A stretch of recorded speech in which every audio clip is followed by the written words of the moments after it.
napakagandang view ang eryang ito. Pero napakadelikado ang kalsadang ito.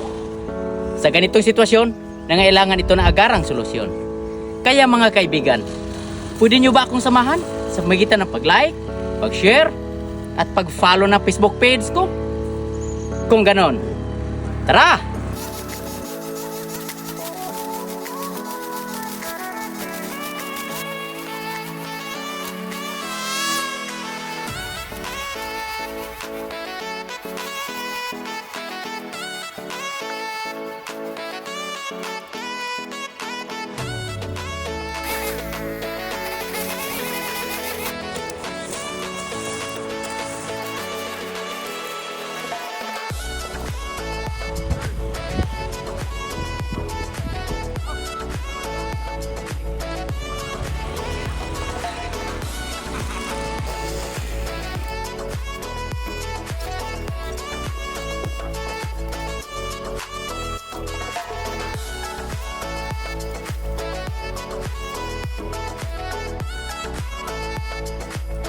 Mga kaibigan, malapit na matapos at nagpasalamat tayo ni kaibigang Edsel na tumulong sa atin at binigyan tayo ng tubig pampawala ng uhaw.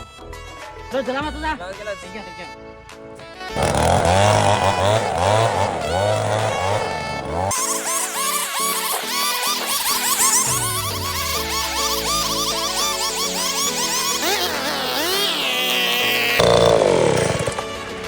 Tingnan po ninyo ang resulta.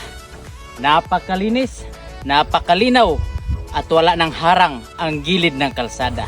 Lalong gumaganda ang eryang ito. Kung nagustuhan ninyo ang video ito, please like, share, at kung pwede, paki-follow na lang po. Bye-bye!